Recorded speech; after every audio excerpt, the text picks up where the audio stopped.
Dear students, आज का हमारा टॉपिक है electric field lines. Electric field के बारे में कल प्रॉपर्टीज़ पढ़ चुके थे। Electric field lines actually imaginary lines होती हैं।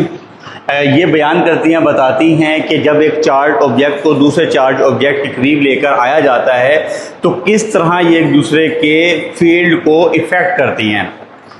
और इसके साथ साथ इलेक्ट्रिक फील्ड जो है वो एक वेक्टर है, वेक्टर फील्ड होता है। अगर वेक्टर फील्ड होता है तो डेफिनेटली वहाँ मैग्नीट्यूड ऑफ डायरेक्शन मौजूद होंगी। ठीक है, ये मुकम्मल इलेक्ट्रिक फील्ड लाइंस के बारे में बताया कि electric field lines imaginary lines होंगी, महसूस नहीं की जा सकती, देखी नहीं जा सकती, डिटेक्ट की जा सकती हैं।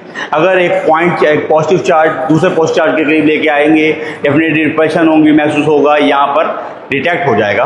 अगर एक charge object negatively charge object है, दूसरा नेगेटिवली चार्ज ऑब्जेक्ट है, करीब लेके आया जाएगा, डेफिनेटली यहाँ पर रिपल्शन होगी। अगर एक पॉजिटिव और एक नेगेटिव लेके आएंगे तो यहाँ पर अट्रैक्शन होगी डेफिनेटली। तो इस तरह ये एक दूसरे के इलेक्ट्रिक फील्ड को इफेक्ट करेंगे। ये इलेक्ट्रिक फील्ड लाइंस का काम होता है। इलेक्ट्रिक फील्ड लाइंस जो होती हैं वो अराउंड अ पॉइंट चार्ज किस तरह बिहेव करती हैं, तो उसके लिए कल भी आपको प्रॉपर्टीज़ में बताया गया था कि अगर आप पॉइंट चार्ज डिस्कस कर रहे हैं और वो पॉइंट चार्ज आप डिस्कस कर रहे हैं पॉजिटिव है या पॉइंट चार्ज डिस्कस कर रहे हैं नेगेटिव है, अगर तो आपके पास वो पॉइंट चार्ज जिसको आप डिस्कस कर रहे हैं नेगेटिव है तो डेफिनेटली उसकी जो डायरेक्शन होगी वो इनवर्ड होगी इन ऑल डायरेक्शन। ठीक है, और अगर आप वही पॉइंट चार्ज डिस्कस कर रहे हैं वो पॉजिटिव है तो उसकी जो डायरेक्शन होगी रेडियली आउटवर्ड होगी इन ऑल डायरेक्शन। इसी तरह से आपके पास electric field lines point charge के लिए बिहेव करती हैं। अगर आप बात करते हैं इलेक्ट्रिक फील्ड यानी कि किसी भी इलेक्ट्रिक फील्ड लाइंस का बिहेवियर जानना हो कंडक्टिंग स्फीयर के लिए जो कि चार्ज हो, वो पॉजिटिवली भी हो सकता है, नेगेटिवली भी हो सकता है। अब यहाँ पर स्फीयर के लिए जो डायमेंशन है, जो डायरेक्शन है इलेक्ट्रिक फील्ड लाइंस की, वो सिमिलर है पॉइंट चार्ज की तरह कि जब अगर आप यहाँ पर डिस्कस कर रहे हैं पॉइंट चार्ज पॉजिटिव तो उसकी डायरेक्शन रेडियली आउटवर्ड होगी, similar to the point charge. अगर यहाँ पर आप नेगेटिव चार्ज को डिस्कस करेंगे स्फीयर में, या स्फीयर एक नेगेटिवली चार्ज डिस्कस करेंगे तो उसकी डायरेक्शन भी पॉइंट चार्ज की तरह नेगेटिवली बिहेव करेगी।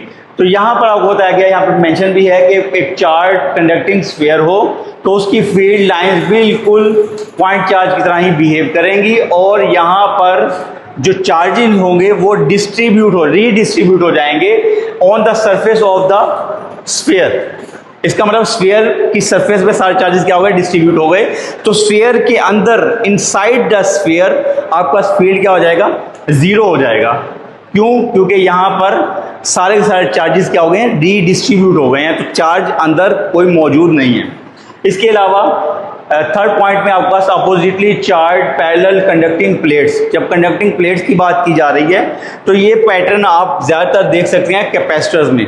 ठीक है, जो हमारे घर में पंखे लगे हैं उसमें कैपेसिटर लगा होता है, उस कैपेसिटर में दो प्लेट्स होती हैं, एक होती है पॉजिटिवली चार्ज, एक होती है नेगेटिवली चार्ज। ये लास्ट प्रीवियस टॉपिक में आपको बता चुका था। जो इलेक्ट्रिक फील्ड लाइंस होती हैं वो स्टार्ट होती हैं पॉजिटिव से नेगेटिव की तरफ, उनकी डायरेक्शन होती है।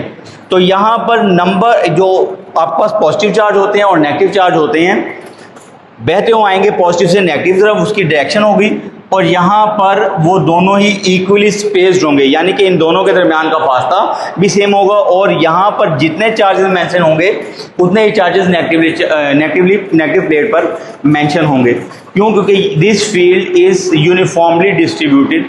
ये फील्ड आपके पास यूनिफॉर्मली डिस्ट्रीब्यूटेड है। और इसके साथ साथ इसी पेज पर बेटे 98 पेज पर एग्जाम्पल है।